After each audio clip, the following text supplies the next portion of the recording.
हाँ, hello friends, आ गए आप लोग।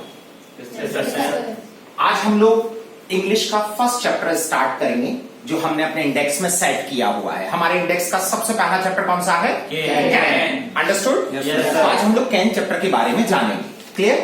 अच्छा, इससे पहले मैंने आप लोगों को कुछ चीजें बताई थी कि इंग्लिश में यदि हमें कोई भी चैप्टर पढ़ना हो तो हमें सबसे पहले कुछ चीजों की आवश्यकता पड़ती है। जैसे मैंने आपको बताया था कि हमें 3 चीजों की जरूरत पड़ेगी, subjects, objects and verbs. Understood? जो चीजें हम लोग पहले पढ़ चुके हैं, सब्जेक्ट्स भी पढ़ लिए हैं, ऑब्जेक्ट्स भी पढ़ लिए हैं, उनके ऑब्जेक्ट्स और वर्ब भी आप जानते हैं। Got it? इसलिए आज हम लोग अपना पहला चैप्टर स्टार्ट कर सकते हैं। First can, CAN। कैन का मतलब जानते हैं? कैन का मतलब होता है सकना। अंडरस्टूड? तो सीधी सी बात है, अगर कैन का मतलब सकना होता है तो इसमें तो हम वही काम बताएंगे जिस काम को हम लोग कर सकते हैं। जैसे मैं इंग्लिश बोल सकता हूं, मैं क्रिकेट खेल सकता हूं, मैं वहां जा सकता हूं, मैं यहां आ सकता हूं। अगर कोई भी व्यक्ति किसी काम को कर सकता है, कर सकते हैं या कर सकती है तो उसको हम लोग हमेशा किसमें बनाएंगे? कैन। इसमें एक प्रकार से आप ये भी कह सकते हो कि इसमें हम अपनी क्षमताएं बताते हैं, योग्यताएं बताते हैं कि अपन जिस काम को करने में सक्षम है, लायक है। तो हम लोग ऐसा कर सकते हैं, वैसा कर सकते हैं। तो जब भी कोई व्यक्ति किसी काम को कर सकता है तो कैन में बनाना है। क्लियर? हमें सबसे पहले किसी भी चैप्टर की पहचान समझना होती है। पहचान मतलब इंग्लिश में क्या कहते हैं उसको?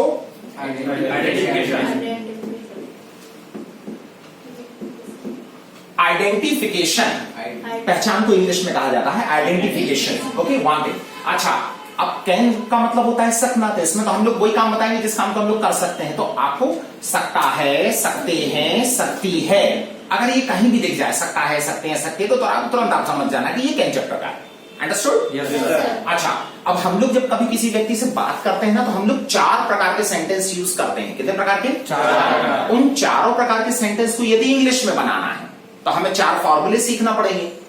और अगर आपने 4 फॉर्मूले सीख लिए तो एग्जाम्पल तो आप जितने चाहो उतने बना लेना। फॉर्मूले सीखना जरूरी होता है कि सेंटेंस जमाना कैसे हो, इससे हमारी ग्रामेटिकल मिस्टेक्स नहीं होती हैं। अंडरस्टूड? अच्छा, अब वो 4 तरीके कौन से हैं?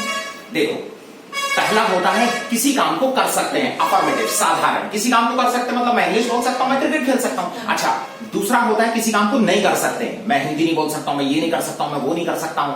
अच्छा, तीसरा होता है इंट्रोगेटिव। हम लोगों से क्वेश्चन पूछते हैं ना, क्या आप इंग्लिश बोल सकते हो, क्या आप क्रिकेट खेल सकते हो। और लास्ट वाला होता है इंट्रोगेटिव प्लस नेगेटिव, जिसमें क्वेश्चन भी करना है और नहीं भी आना चाहिए। क्या तुम इंग्लिश नहीं बोल सकते हो, क्या तुम क्रिकेट नहीं खेल सकते हो, इस तरीके से। अंडरस्टूड? तो हम 4 फॉर्मूले सीख लेते हैं। हमें पूरी इंग्लिश में हर चैप्टर में सिर्फ ऐसे 4 फॉर्मूले सीखना पड़ेंगे। हर चैप्टर में अगर आप 4 फॉर्मूले सीख जाओगे तो सेंटेंस तो अपने बनाते रहिएगा आराम से। अंडरस्टूड? अच्छा, पहला वाला तरीका कौन सा है? किसी काम को कर सकते हैं। मैं इंग्लिश बोल सकता हूं, मैं क्रिकेट खेल सकता हूं, मैं न्यूज़पेपर पढ़ सकता हूं, मैं ये काम कर सकता हूं, मैं वो काम कर सकता हूं।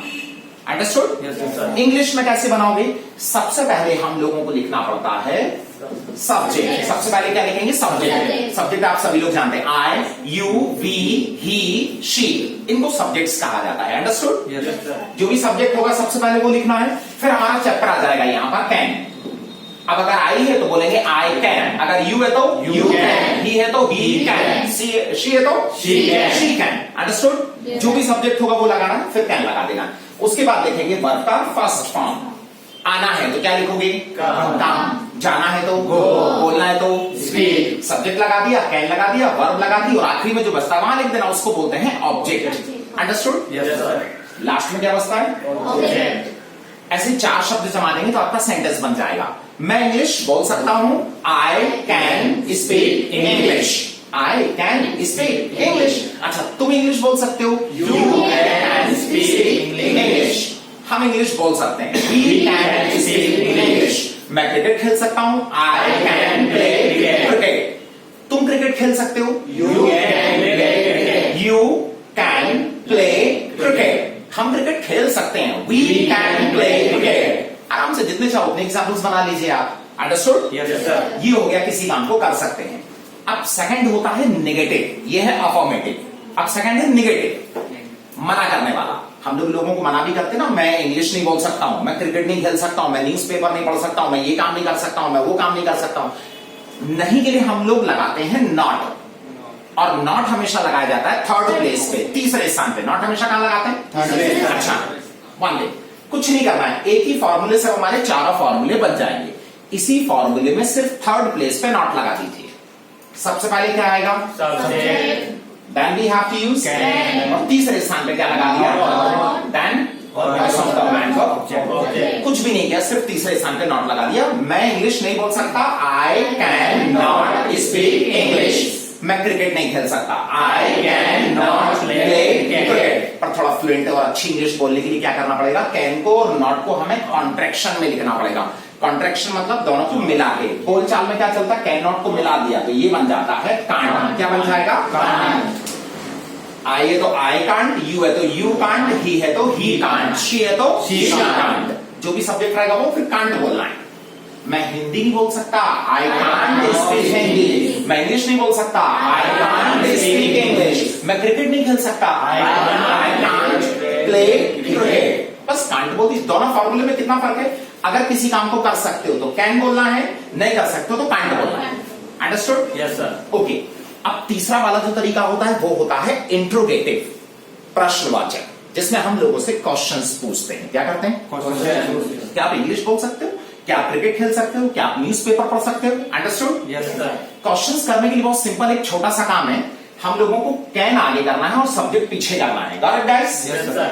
सीक्वेंस बदल दीजिए। सबसे पहले क्या जाएगा? कैन। फिर क्या लिखेंगे? सब्जेक्ट। ये लो, कैन को आगे कर दिया, सब्जेक्ट को पीछे कर दिया। Then we have to use first of the man verb, then object, then question mark। बाकी सब कुछ वही है। मतलब जब भी आप किसी व्यक्ति से क्वेश्चन करेंगे तो कैन पहले बोलना पड़ेगा, और सब्जेक्ट ज्यादातर यहां पर आता है यू। क्या आप इंग्लिश बोल सकते हैं? Can you speak English? Can you? Can you? क्या आप क्रिकेट खेल सकते हैं? Can you play cricket? क्या आप न्यूज़पेपर पढ़ सकते हैं? Can you read newspaper? Understood? Yes sir. अब last formula, interrogative plus negative. अब इन दोनों को मिला के एक आखिरी का फॉर्मूला बनता है जिसमें प्रश्न भी करना है और नहीं भी आएगा। Interrogative plus negative. जब हम लोग किसी व्यक्ति को डांटते हैं तब हम इसका यूज करते हैं। क्या आप इंग्लिश नहीं बोल सकते हैं? क्या आप क्रिकेट नहीं खेल सकते हैं? क्या आप न्यूज़पेपर नहीं पढ़ सकते हैं? इसमें क्या भी आ रहा है और नहीं भी आ रहा है। अंडरस्टूड? यस। अच्छा, क्या के लिए क्या करते हैं? कैन पहले रहता है तो कैन फर्स्ट में रहेगा, और नहीं के लिए नॉट लगाना है थर्ड प्लेस पे, तीसरे स्थान पे। तो कैन पहले रहेगा, then we have to use subject, और थर्ड प्लेस पे क्या लगा दिया? नॉट। फिर क्या बचा? First of the main verb, then object, then question mark.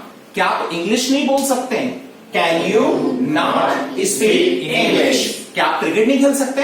Can you not play cricket? क्या आप न्यूज़पेपर नहीं पढ़ सकते हैं? Can you not read newspaper? Understood? अच्छा, वन थिंग, इसका एक फॉर्मूला और बनेगा। हम लोग कैन को और नॉट को मिला के क्या बोल देते हैं? कांट बोलते हैं ना। तो ये नॉट उठाओ, उठा लिया। अब इसको कैन में मिला दो यहां पर, तो कैन की जगह क्या हो गया? कांट हो गया। अंडरस्टूड? Yes sir. अब क्या बचा? सब्जेक्ट, और क्या बचा? और फिर ऑब्जेक्ट, देन क्वेश्चन। बोलो, कांट यू? कांट यू हमें सबसे पहले बोल देना है कांट। क्या आप इंग्लिश नहीं बोल सकते हैं? Can't you speak English? क्या आप क्रिकेट नहीं खेल सकते हैं? Can't you play cricket? क्या आप न्यूज़पेपर नहीं पढ़ सकते हैं? Can't you read newspaper? Understood? Yes sir. That's all. अब ऐसे हमें 4 फॉर्मूले बनाना पड़ेंगे हर चैप्टर में, तो आपके लिए सारे चैप्टर्स बहुत इजी हो जाएंगे। Got it everyone? Yes sir. अच्छा, वन थिंग, अब एक बात, हम लोग जब किसी व्यक्ति से बात करते हैं ना, तो हम लोग बात करने में क्वेश्चन आंसर्स यूज करते हैं। क्या करते हैं? तो क्वेश्चन पूछना है तो कौन सा वाला फॉर्मूला यूज करेंगे जिसमें कैन पहले है, और आंसर्स देने के लिए हम लोग इनका यूज करेंगे। फर्स्ट वाला फॉर्मूला होता है किस चीज के लिए? यस। यदि आपको यस में आंसर देना है हाँ तो फर्स्ट वाला, और मना करना है तो सेकंड वाला नो, जिसमें कांट आ रहा है। Understood? Yes sir. For example, किसी व्यक्ति ने आपसे पूछा कैन यू स्पीक इंग्लिश? तो आपको बोलना है yes, I can speak English. हाँ, मैं इंग्लिश बोल सकता हूं। अगर मना करना है तो मना कर देना, बोला no, I can't speak English. नहीं, मैं इंग्लिश नहीं बोल सकता। अंडरस्टूड? इसमें क्वेश्चन हो जाएगा, इन दोनों में आंसर्स हो जाएंगे। और आप अपनी और बहुत अच्छी प्रैक्टिस करने के लिए क्या कर सकते हैं? इस चैप्टर के अफर्मेटिव और नेगेटिव एग्जाम्पल्स बना सकते हैं कि आप कौन सा काम कर सकते हैं और कौन सा काम आप नहीं कर सकते। जब दोनों को मिला के एग्जाम्पल्स बनाएंगे ना तो एकदम दिमाग में सेट हो जाएगा ये। ओके, तो बोलने में बहुत इजी रहेगा। आई कैन स्पीक इंग्लिश, मैं इंग्लिश बोल सकता हूं, बट दोनों सेंटेंस को जोड़ने के लिए आप चाहें तो बीच में बट का यूज कर सकते हैं। बट का मतलब होता है लेकिन। I can speak English but I can't speak Hindi, मैं इंग्लिश बोल सकता हूं लेकिन हिंदी नहीं बोल सकता हूं। आई कैन प्ले क्रिकेट, मैं क्रिकेट खेल सकता हूं, but I can't play football, मैं फुटबॉल नहीं खेल सकता हूं। मैं 6 बजे उठ सकता हूं, 9 बजे नहीं उठ सकता हूं, मैं न्यूज़पेपर पढ़ सकता हूं, मैं मैगजीन नहीं पढ़ सकता हूं। अंडरस्टूड? लाइक दिस, आप जितने एग्जांपल चाहें उतने बना सकते हैं। आई कैन, आई कांट, तो इसमें आपकी प्रैक्टिस हो जाएगी। That's everyone? Yes, sir. Okay, clear? Yes, sir. Thank you very much.